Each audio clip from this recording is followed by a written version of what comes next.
Doctor જગીશ Doshi cardiac સર્જન છું. Rajeshbhai ગોસ્વામીની surgery ગઈકાલે bypass surgery કરી, કારણ કે એમને હૃદયની ત્રણેય નળીઓમાં ઘણા બધા બ્લોક હતા. અઠવાડિયા પહેલા મોટો હાર્ટ એટેક આવેલો હતો. હૃદયની નળીઓ ઘણી ખરાબ હતી અને બાયપાસ સર્જરીની જરૂર હતી.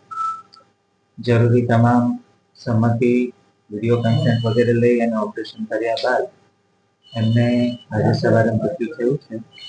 મૃત્યુ થયું એનું કારણ એ હતું કે એમના હૃદયને જે સપોર્ટ આપવો જોઈએ એ નહોતા આપી શકતા. હૃદયનો સપોર્ટ એના માટે જરૂરી બધી આપણે કાળજી લીધી. ઓપરેશન ઘણું લાંબુ ચાલ્યું, કારણ કે ઓપરેશનમાં પણ એમને ધબકારાની અનિયમિતતા ઘણી થતી હતી.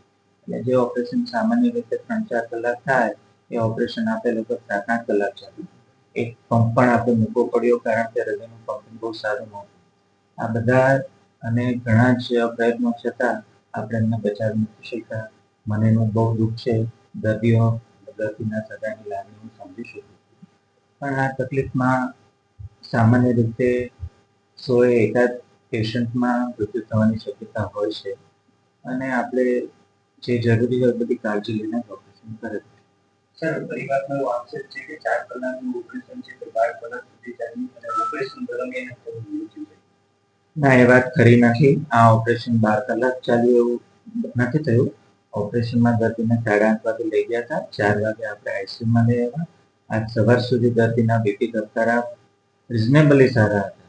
વચ્ચે વચ્ચે એમને ધબકારાની અનિયમિતતા થતી હતી, પણ એના માટે જરૂરી સારવાર અને દવાઓ ચાલુ હતી. પણ આજે સવારે 6:30 વાગે એમને હાર્ટ એટેક જે આવ્યો એમાં ઘણા બધા પ્રયત્નો છતાં આપણે એમને બચાવી નથી શક્યા.